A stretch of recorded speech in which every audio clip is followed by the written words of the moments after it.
Ladies and gentlemen, welcome. Hello, I'm Brandon. This is IGN Godlike. I'm joined by Vince and Kyle, as always. What's up, guys? Episode 5. We're going to have a quick show this week. But first, I wanted to take a second to introduce our very special guest. Yeah. Oh, boy. Where is he? He's under the table. He's hiding. Hey, look who it Mr. is. Hi-Rez Bart. Hey, how you doing, Bart? Hey, guys. How are you? What's up, Bart? Pretty good. So we wanted to talk to you as the reigning Hi-Rez eSports Czar. Best title ever. Really, Czar is the best title you Yeah. could have. We want to talk to you about esports, but first, we wanted to tackle this new arena update that's coming out. So we got word from Hi-Rez a couple days ago that they were going to do a visual update for the arena. Oh, yeah. Has to. So our video editor will probably be like flashing the image up on screen right now. Hopefully. Pretty. Yeah. So we'll be checking that out. It's got a really good like Roman aesthetic. Yeah, it looks to Roman. it. Yeah. Yeah. Looks very Roman. I'm Yeah. a big fan of it already, just from the concept art. So can you speak a little about that, Bart? Yeah, no doubt. So I've actually got to play on the map a few times in the playtesting kind of part of it. So Right. the things that really probably are going to really catch your eye first are that the ogre twins that hold the buff camps are now going to be kind of thematic monsters. Oh, right. More to the arena. So things like basilisks and kind of Oh, giant cool. That's beasts awesome. now are going to be holding those buffs, and so they crackle with blue energy if they have the blue buff and stuff like that. Is really badass. Like that's Oh, probably that's rad. the coolest individual update was probably that. Now, in terms of the rest of the map, obviously a fidelity update across the board. There's and one of the main things also that I noticed is if you guys are kind of familiar with the Conquest map, when you win Conquest, it's this big epic outro of the Titan falling Yeah. and killing over and all that. Yeah. There's more of a kind of epic ending, so to speak, to the arena as well in this new map. So Oh, there's lots- right, yeah, because right now it's sort of like you see the last wave of minions push through, or Yeah. somebody dies, and then it just kind of like hovers up, right? That's right. Yeah, you kind of are. You're basically like running around killing stuff, and all of a sudden the game just freezes Yeah. and pulls back and is like, "You won arena! Congratulations!" Yeah, congrats, you won. Good Yeah. job. It's You're the pretty best. it's pretty badass. Like it's a whole deal, and that definitely caught my eye as well. Rad. Well, I know for a fact that the full reveal trailer for the arena is going to be coming up at the Spring Split, correct? Yeah, the land coming up LAN this week. event. Yeah, it's we have the kind of charity event leading into the LAN event this weekend. So Rad. Any idea how long it's going to take for that arena update to roll over to Xbox One? Xbox, generally speaking, is somewhere between I want to say 4 and 8 weeks behind the PC. Yeah. That's almost entirely due to the authentication process. Basically, you have to make sure that the build isn't going to explode the Xbox. That has to be Yeah. certified on both our end and Microsoft. So Right. that's basic. So usually, yeah, probably within the next summer. I would expect that would be a pretty decent time frame. It's Yeah, that's end of April now, maybe early July, late June, somewhere in there at the latest. Rad. I know you probably can't say, but do you have like an idea when it might be hitting PC? I would guess if we're teasing it now that it's going to be not in this upcoming Alpush patch, which we're going to be doing the patch notes for this week. Right. But probably the following one would be my guess is when the new arena would ship. If not that one, then the next one. So again, early summer probably at the latest. Rad. Yeah, I'm looking forward to it. I miss the old arena, man. Like, I love the new one. I love the new arena with the minions. I don't know if you guys were playing No, I before. don't. The old arena used to be like, it was daytime. It was just this massive open area. There wasn't nearly as much objective to it. It was really just like Deathmatch? Deathmatch. And then they changed it to, what was it? It's nighttime now, and then now you have the minions and the towers and all that. So I'm curious to see if it's going to be going back to the day, if they're going to have a day-night cycle. And I know I can't really dig too deep on that, but yeah, we're gonna have a news story going up. Actually, this video might be embedded in it, so yeah, check that out on IGN. And Thanks for checking it out. Yeah, there we go. Be sure to check out Hi-Rez Bart on Smite Game on Twitch, right? That's where you can check me out a lot of places. Yeah, so doing all of the commentary for the Pro League coming up. Again, Split 2 gets underway, and as we finish out this LAN, so I did many years of casual streaming and yelling at people wearing hats, but now I remember you were like one of the first faces I saw in Smite back in like 2013. I was like, who's this guy wearing a sombrero and aviators? It's funny now that apparently like that whole thing of like wearing silly hats, it was kind of like me doing it and Cobalt Streak over from Binding of Isaac, like those, and then like now it's like a thing. We were doing a Smite stream, and Kyle walks in the room with like a bunch of hats, and I didn't even know it was a thing for Smite. He walks in with like a helmet from a full suit of armor and like a luchador mask, and I was like, all right. Oh, okay, cool. Yeah, it works. Yeah. So I used to do a bunch of that. Now that the esports thing has really become a much more involved, multi-man, multi-day process. It takes up way more of my broadcasting time to do that, but we do still operate the Smite Game channel for casual streaming, obviously. Yeah, I mean. We're going to get into the spring LAN event, but first I want to talk about esports in general. I mean, you seem like really the kind of guy. You seem like the kind of guy to talk about what you can get out of esports. Because I'll be honest, like when I joined Smite, like I wasn't interested at all in esports. Right. And that's not a slight against the guys that do it. They just play at such a high level. I was like, I'm never ever going to get there. But I always feel like really good casters really make esports for me. Like if they're really good, they're really entertaining, and they can really explain what's going on simply and fast enough to where I don't lose track of what's actually happening. I feel like that makes or breaks esports for me. Sure, absolutely. And in a lot of ways, that makes or breaks a game for me. I mean, if there is nowhere I can watch on Twitch where intelligent people are talking about how a game is played at a high level, the game probably isn't going to interest me. Yeah, like if the game doesn't have those kinds of legs, it doesn't have that kind of a skill ceiling, then not that I'm going to be hitting that skill ceiling. But the way I engage with a game is I want to see all that richness, and that's what excites me. So if there's nowhere I can point to go to hear people talking about it like that and see people playing it like that, then the game inherently just becomes less interesting to me. Right, because you sort of crave that technical aspect. Yep. Well, yeah. So I mean, Bart, do you want to speak a little bit about what users can get out of what players can get out of esports? Sure. The Smite structure of esports, because before I really started getting into the events and all that, like you guys, I had no idea what the structure even was. Like, apparently you have 3 seasons in a season. Like, can you speak to that? Nested seasons, dude. It's the coolest new thing on the streets. So I guess we have to, if we're going to talk about why esports are important, I guess, around learning the game. It seems to be the core of the question here. Right. For me, it goes back to this general concept about what esports is, which this was a piece of advice that Russell Pfister, the guy that owned and operated NASL for many years before they went under, kind of was talking about. And this was specifically about tribes, but it makes sense here.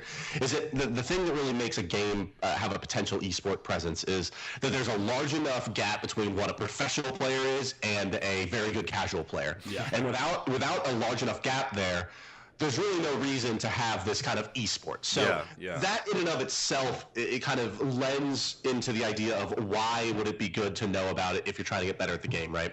It's basically that there should be things happening that you can't even conceive of because they're so much better than you. Like, I never even thought to buy that item because of this interaction with this other god that did this thing. Yeah. So like, that's kind of like the base of it, right? Is like, you just learn more about the width of the mechanics in the game by seeing other people do them, and hopefully the commentators are pointing that out in a way that's meaningful. For me, so I learned to play MOBAs. I played a little bit of Dota All-Stars towards the end of it. I'm 27, so I was probably like in my early teens, maybe 12, when Warcraft 3 came out. And so I played some Dota, not a lot, and then really started playing Heroes of Newerth. And really the way that I learned to play Han was through what at the time were ventcasts, where they would broadcast the ventrilo of the teams. And that was like the way to learn. It was like, you hear what they say about the game. Yeah. Right? You're thinking like, oh, we need to go to the left lane now because we just did this thing in the mid lane. And you listen to a pro player talk about it, right? And they're like, oh, well, they've already used all their teleport scrolls. They don't have any more rewards to put out. Let's actually do this instead, because they're doing things like keeping track of resources and respawn timers and all this other crazy stuff that you as a casual player maybe wouldn't even think about. So those are like the groundwork pieces for why esports is important, I think, now. To kind of continue that along into more of the production aspect of like watching a produced esports event and how that's important to help you learn. That I think goes back to what you guys were kind of saying about your own empirical experiences with esports, which is, it's an intelligent conversation between hopefully two people that know quite a bit about the game, right? Kind of breaking down why these things are happening. And as a commentator, my job is to set up and build the tension for you, and then tell you what happened. So my job is to tell you, Odin's running away from Bakasura. His leap's up in 2 seconds. It's up in 1 second. Is he going to make it? He did or he didn't. And then well, did he? You were pretty hyped there, right? Yeah, I got really into that one. No, I want to hear more about Odin. The whole game. Why is it important now that Odin has died? Or didn't die? What can they do now? Why does that matter? And help kind of build those blocks of knowledge, which a MOBA is ultimately about, is how much do you know about the game and how well can you predict what they're trying to do? Yeah. And at the end of the day, the thing that's, I think, maybe even the ultimate MOBA kind of experience is that it's like chess, in that you can, not so much in that how the strategic depth of the game, but more that the real beauty of MOBA is the decision-making that happens in the first 5 minutes impacts the gameplay in the next 30. Right, so you can make these choices, you can go for these builds, you can build these items that try to accomplish a specific goal, whether it's objective play or ganks or team fighting. Yeah. And then you can see that play out, and you can paint that picture of what the two teams were trying to do and how they exerted their wills against each other. And that helps you kind of formulate, I think, again, like the casual aspect of how do I get better at the game. It's, well, they don't actually just think about what's going to make me do 800 damage per hit. They're thinking about, well, is it penetration versus damage versus attack speed that's going to really be the thing that takes me over the edge. So the complexity of the game definitely comes out through professional play. Oh, yeah. Like, being able to show the disparity in skill cap, especially a really high-level skill cap, is what I always found super compelling with esports or any sort of professional gameplay. From like watching Halo when I was really young to like when I did WoW arenas to League of Legends and any other competitive game, like, and even Mortal Kombat X now, like seeing really good players, I'm like, oh wow, I didn't even consider doing that. I didn't even think that was possible to execute. And then seeing it get done, you're like, well, okay, I guess I've got something to strive for now. I'll never be that good. Yeah, I mean, I 100% agree with you. I think watching esports in general, it's not just learning things; it's learning new ways of thinking about things, right? Yeah, exactly. It's like I watched some of the Challenger Cup the other day, and one of the commentators was talking about penetration, magical penetration in particular, and I didn't know like the order in which magical defense is removed versus magical penetration is actually flat pen versus percentage, and so I spent like an hour and a half just reading about penetration online. Yeah, well, that's one hell of a so many jokes. That's one hell of a soundbite. I just spent so much time reading about penetration. Magical penetration. Oh my god! But it's so true though. I mean, like. It's about opening up doors, right? Because like I always, coming from the fighting game side of things, what I always try to explain to people, I'm like, you think you're playing Street Fighter and it's fine. There's nothing wrong with the way you're playing it, but you're not having as much fun as you could be having because there's all these doors. They're not only closed to you, you don't even know they're there. Yeah, you know what I mean. It's like I compare it to like, what if you played Super Mario Brothers and no one told you there was a run button? What if you just didn't know there was a button that made you run and shoot fireballs? That guy would be a bit of a jerk. Right, that guy would be a bit of a jerk. Yeah. But also, you'd be missing half the game, and that's the thing is that when players who are smart but don't necessarily know what they're looking for don't know that those doors are there, they're going to get burnt out and bored of the game because they're not going to know what's possible. When they see really good pro play happening and they have, like you said, commentators surfacing those things in meaningful ways, then all of a sudden they realize there's so much more for them to explore and so much more fun for them to have. Well, especially in games like this where there's that skill cap, that high, like the high skill cap. And especially when you have a specific play style, like every game I play, I'm hyper aggressive. I want to burst you down. I want to be in your face the whole time. And then I remember just referring back to WoW Arena, like I played a mage, and I'd always play a mage, and I would, when I first started doing competitive PvP, I was like, oh yeah, I want to be fire. I want to be in their face. I want to scare them. And then I started watching people play frost mages, which is the whole completely different like way. And then it's like, whoa, wow, that's a whole type of play style I would never even consider because it's not something I organically go to, which is why having these professional players on eSports and streaming and competitive events, it's just like, it reveals, like you said, all these doors you don't even know are there. Yeah. Yeah, I love the fighting game analogy. Because I'm pretty savvy to that scene as well. It's very much like the difference between understanding like frame data in a fighting game and what that means, right? That's really the realm of the professional player, is like frame information and frame trapping and why certain things will link and other things won't, and gatlining and all these crazy mechanics. And then there's like this kind of mechanic that's approachable more on the casual side, which is prorating of hits, right? Sure. Where a jab into a fierce does less damage than just a meaty fierce, right? Yeah. And so it's like that's something that you can take from watching professionals play. And if the commentators are good, you're like, oh, so I should quit jabbing 4 times before I use my ultra. Right. Maybe you'll never get to the point where you're like, okay, well, Soul Bad Guy's punch is a 2-frame punch that links into a low kick. Right, and then Gatlin's into an uppercut. Like you never know that, but you may know I shouldn't spam a bunch of jabs before I do my high damage move. So like, there's always that piece that can translate down, even if it's not the thing that really sets the top 1% apart from the top 0.01%. Yeah, and I think the key that's really smart, and the key thing, like to boil that all down into one phrase, I feel like it's esports doesn't just benefit people who want to be pros. It doesn't just benefit people who are super, super savvy. It can benefit everybody, no matter who you are, no matter what level you want to play at. There's more. You can find more fun. Yeah. Like whatever level you're at, you can find more fun behind that hidden door. If you follow that scene. Yeah. I mean, absolutely. I think it's like we were all just saying, just to reiterate, I think everyone, wants to be good at what they do, right? Everyone wants to be good at the games they play. You want to be good at MKX, and, I've seen the passion that you guys throw into it when you're screaming at each other. Passion. So you mean rage when one of us loses? I think that whirlwind's a little long, to be fair. Yeah, I just want to say, I feel the fan's pretty powerful. Oh, God, we're back to the fan, not the fan. Kyle and Vince have a thing about Molina right now. Katana. Now, did you guys watch the ESL event for Mortal Kombat that they did last weekend? Oh, yeah? I watched some of the clip outs, yeah. Yep. Where it was like, just command grabs all day. Oh, I love it. I love the stuff that CD Jr. is coming up with already. Just like watching all the pros, Tom Brady, just watching them even on their Twitch streams. Tom Brady. Yeah, as a pro. I know. It's a pro football player. It confuses everybody. It's pretty good.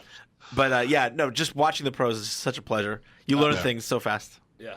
I mean, but everyone wants to be good at the game that they play, and I think watching the esports scene, like whatever your flavor is, right? Watching it at the highest level of competition is really the best way, to not to like emulate and mimic, but like to understand, right? Because me, I can learn how to do something, but until I understand why I'm doing it the way I'm doing it, it's very, very hard for me to sort of wrap my head around. So I mean, where can people check out esports? I mean, Smite esports is huge. It's blowing up, and as the Czar of that, you are probably best equipped to let everyone know when they can watch. The LAN event aside, like when. Yeah. Tell them how to get into the Smite's esports scene. Sure. So the best way in. There's the /Smite Game Twitch channel, which is where all of our official esports broadcasts will be. The broadcast dates, it looks like, for the next split are going to also be Thursday, Saturday, Sunday. Okay. Generally speaking, the broadcasts on Thursday are going to be around 4 or 5 p.m. Eastern Standard, or maybe even a little bit later, kind of. So after school for West Coast, early evening for East Coast, and kind of late evening for UK, Western Europe.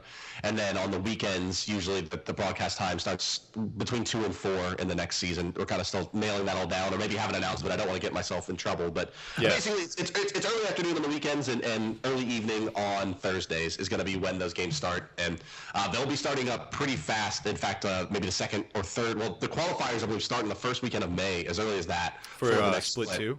That's right. We're expanding to 8 teams out from 6 in this next split in each region. So 16 total teams plus the relegation. So basically what happens is the bottom teams from the Pro League have to then go play against the challengers, like open bracket teams. Okay. That's called relegations. So if they aren't able to beat Pro-Am teams, then they fall out of the Pro League. Those Pro-Am teams move up to be professional teams.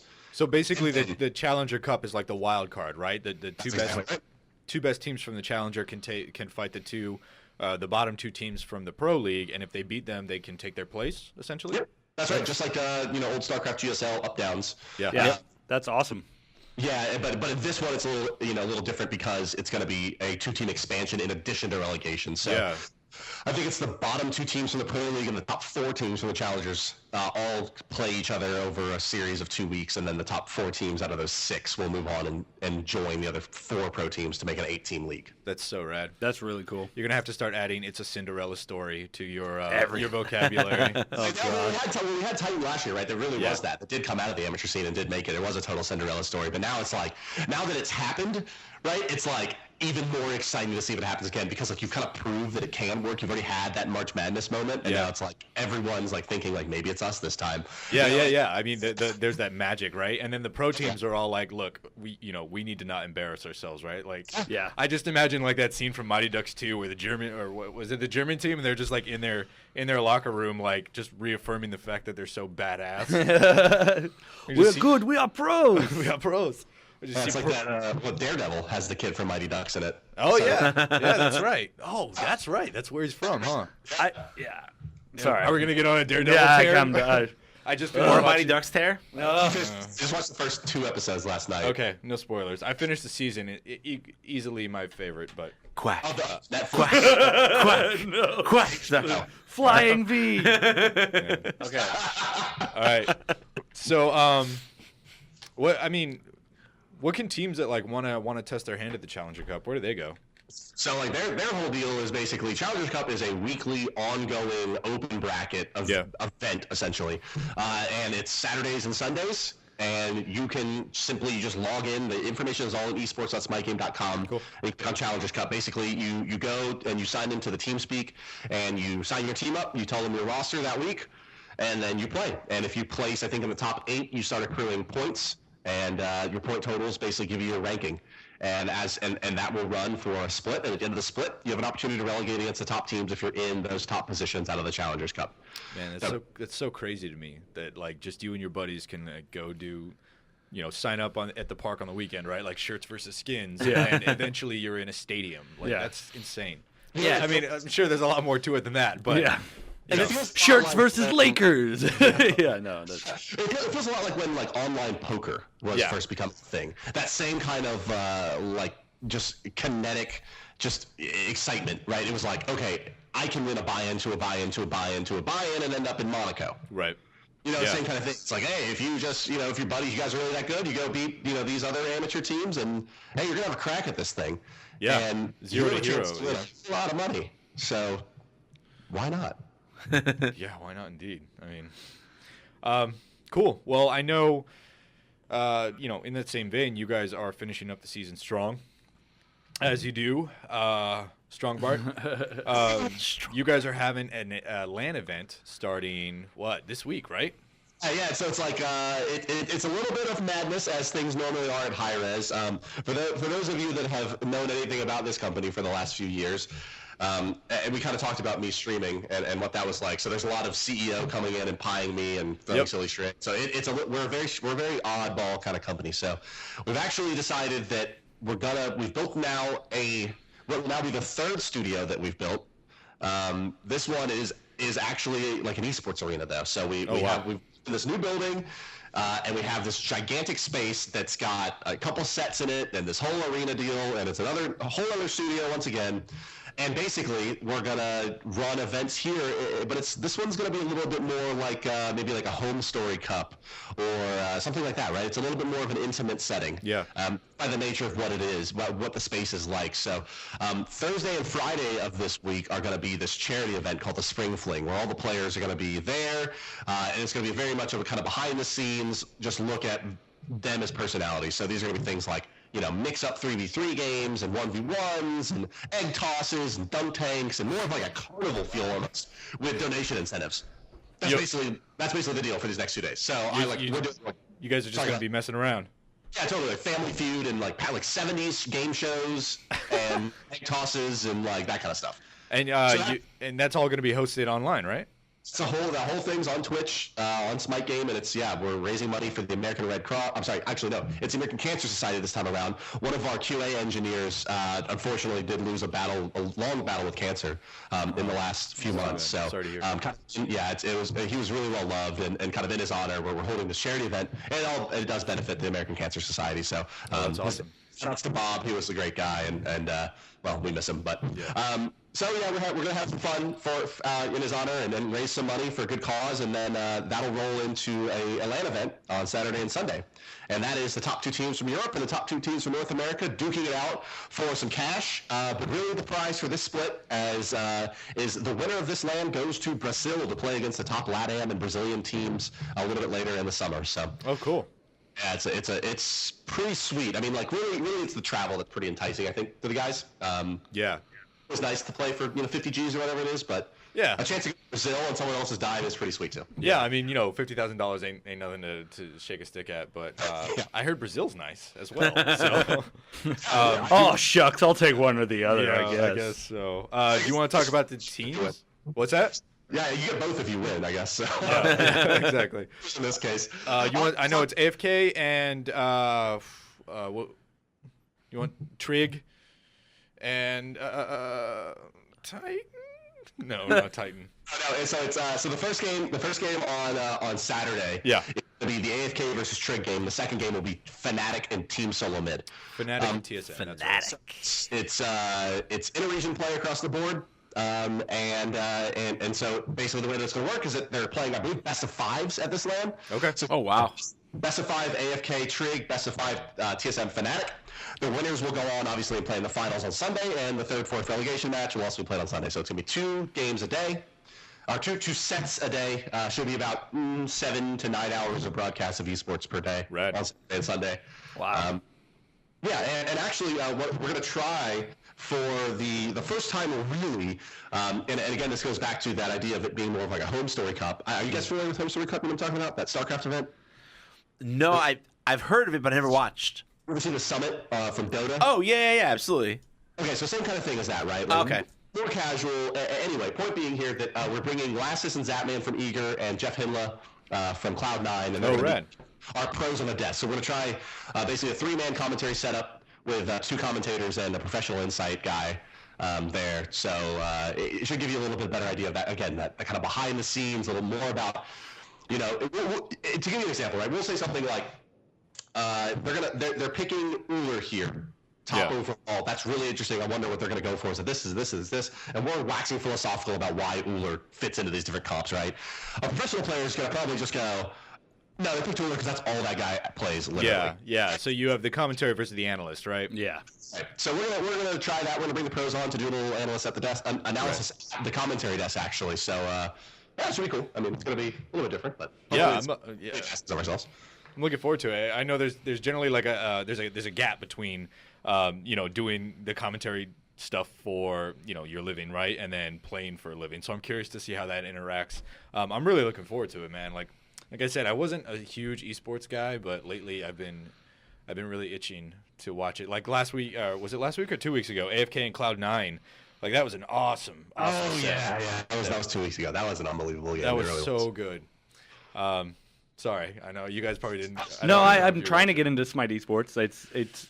I'm still so unfamiliar with the game. You know what I mean? Well, not true. I'm familiar with the game, but I'm not as familiar with it as I want to be. I want to be way more in depth on it. But sure, yeah. I think that's a problem I'm going to have for the whole time I'm playing it. Yeah, that's a problem everyone has. Yeah. But I think one of the big things for detracting about esports is like teams change so radically, right? Like, AFK, this is their 4th name in a year and a half. Is that right? Snipe to Complexity to Melior Moria to AFK. Yeah, and then what was it? Cloud9 was the reigning champions last year, I want to say, but they weren't Cloud9 last year. They Cognitive Prime last year. Yeah, Cognitive Prime. I think it's.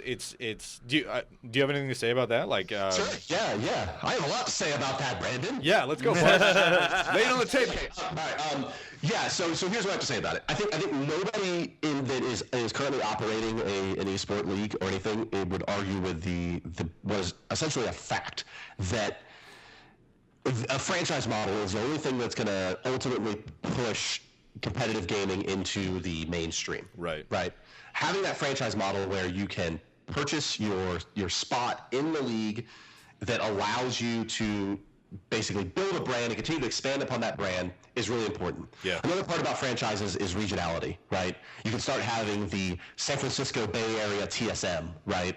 They're really the only team that, when you think about maybe Fnatic and kind of Scandinavia as a whole, but like TSM is one of the only organizations that really has any kind of regionality to it. Yeah. And how important that is to keeping people engaged throughout the kind of mediocre mid-season, right? Like, you don't really care to watch the Toronto Blue Jays play, but if you're from Toronto, you do. Oh, sure. Right. Yeah. Like, it's like it just is what it is. So it's like that franchise piece of it is really, I think, important to the overall continued growth of the industry. We're talking in the next 10 years. Now, the big problem with that is it doesn't, it kind of what you mentioned. There's so much volatility in not only the players as commodities, but as the organizations as commodities. So it's like, the next 14-year-old is going to come around, and he's going to be even better than the now 17-year-old that you have. And so you have to turn them over.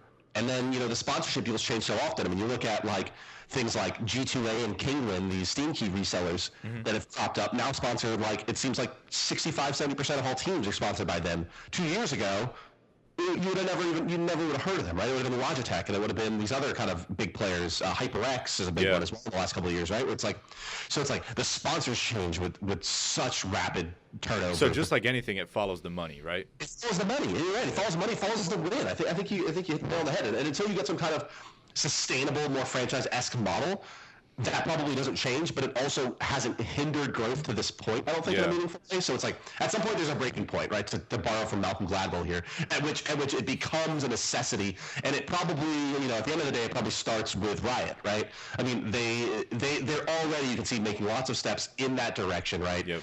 The players' employees have their houses, they have their stipends. They basically, the only thing that they're missing at this point is that different organizations can make it in. That's really it. And at some point, I would expect that them and many others will follow suit, with the exception of Valve and Dota, because Valve is crazy. Yeah, and Valve is very counterculture. They're like complete anarchists, hands-off free market guys. So, who knows what that's gonna happen over there? But Valve is Valve. Valve has a very unique kind of stance, right? Both Riot and Hi-Rez and most kind of operators of esports things, they actually kind of, when it comes down to how you legislate on specific rulings, are more the advocates of the organizations and the owners. Yeah. Where Valve is very much only focused on the players. Players and the users, Very publicly, they, basically there was a player that the organization wanted to drop from the last international, and Valve said, no, you can't. We invited these 5 individuals with these 5 handles. We don't care who they're attached to. Yeah. Right? We don't care if you're Fnatic or TSM or whoever, right? We invited David, and if David isn't showing up, you're disqualified. So that was a big. That was such a crazy and such an unfortunate situation on all sides. For everyone. I don't know how many good solutions there were to that problem, but that's right. That was a very complex one where the player kind of didn't want to play, but then kind of did want to play, but also had health issues. I mean, it was like the whole thing was a mess. It's always really cool to watch and see how these other companies, including our own, kind of work through this wild west of this burgeoning industry with very little regulation and no representation of the players and no player union, none of the things that really are the trappings of traditional sports. As the players become more and more valuable and more commoditized, how is that going to play out? Yeah, I mean, it sounds like Valve is basically the proto-union for players right now, right? Like that's sort of where they set themselves. More or less, that's pretty. I think that's a very astute way to think about it, right? It's that. Is Valve trying? Not are they trying, but via what they're doing, are they kind of basically being that pseudo player union for the Counter-Strike and Dota titles? Now, Team Fortress, I don't know how much of this applies. But that's sort of like the inner city from any post-apocalyptic thing. You enter the wall of TFC and you're not guaranteed to come back.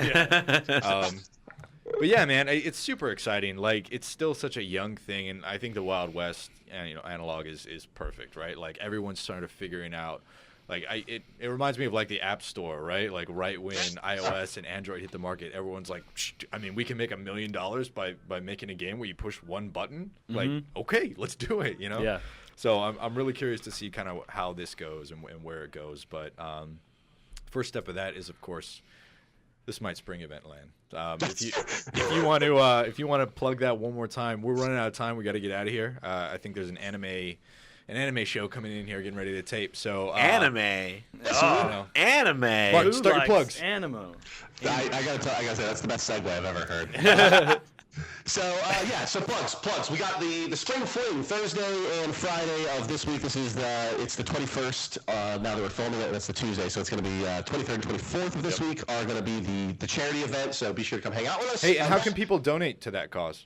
The donations are being driven through. Let's see. Let me pull up the page so I can be very, very accurate here. Yeah. So you can find the information on our eSports page at esports.smitegame.com/springfling. Again, it's American Cancer Society, and it's being operated by CrowdRise. Crowd, CrowdRise.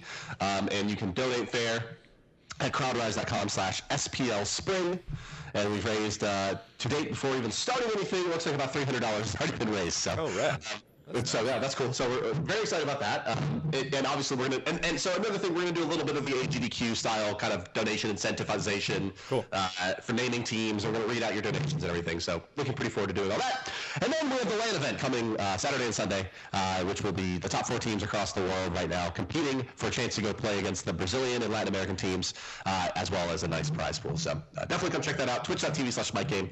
And yes, that's it. Man, that was good. That was good. That's one of the better plugs I've heard. Used everything right down the list. Go ahead. I didn't even give you my Twitter. No, I was actually just going to segue into, hey, Bart, where can people find you personally? Find me personally. Okay, so you can find me at Hi-Rez Bart on Twitter. You can find me at Hi-Rez Bart on basically anything that you ever wanted to find me on. So about.me, in-game, in other games, Skype. It's pretty much all Hi-Rez Bart. So cool. Yeah, have at you then. All right. Well, Kyle, you want to kick us off? With the question, or let's do handles. Handles. Well, you can find me at Kyle that Kyle. Yeah, on everything. On as everything. Well. Everything. Yeah, even if you just run outside and yell it, I'll show up. It's true. Yeah. It's happened before. It is. Yeah. I'm on Twitter, Brandon Tyrell. Yeah. It's my name. I'm at Twitter at Vincognito. That's VINCOGNEATO. And you can hear me rambling about fighting games these days about Mortal Kombat. Yeah. And being mad at Kyle. And the whirlwind. And every show we give out an Ultimate God pack. Ooh. So, Yeah. What's the question this week? It actually came from Vince. Yeah. I thought it was good. Do you want to say it? Sure. So we want to know, which role do you have the toughest time playing? Not which is you think is the least powerful role or overall, or which role do you personally struggle with wrapping your brain around? Because for me, it's hunters. I come from a support background in Dota, so I'm a straight support. But since I'm still in the stage where I'm learning Smite, I want to play everything. So I was 2 weekends ago. I was just nothing but hunters, and man, I was having a rough time wrapping my brain around that. It's tough. Bart, you want to take a quick crack at that for a chance to win a Ultimate God pack? Do I? For me, it's supports in the laning phase. Yeah. I have a hard time. I'm pretty good at decision making outside the laning phase, but in the laning phase, especially in the new meta, right? Like, do you in the new meta? Like, do you leave? Do you go back? Like, when do you leave for the 3-minute harpies? Right. So. Yeah, it's definitely. I mean, even before the kind of the changes to leashing and all that, it's always just kind of like this trade-off of how much damage you need to take to soak up to get your hunter ahead versus, and it's always been very challenging for me to do it right. But I usually am able to make it up through the mid-game. But yeah, that for me has been the challenge, has been laning phase supports. Yeah. I'm right there too. Like I tried to support the other day, and I let everyone down. I'm more of the sexier roles, right? Like the mage, the ADC, the jungle. Glory roles. I love the jungle. Everybody wants to be the guy. Yeah, everyone wants to be the one to rule the world. Yep. You want to take a quick crack? We got to wrap up. Support. Yep. Just has to be it. Cool. Well, hey, Bart, thank you so much for joining us, man. I know you're feeling under the weather, but I appreciate it. It was a good time. It's a beautiful thing.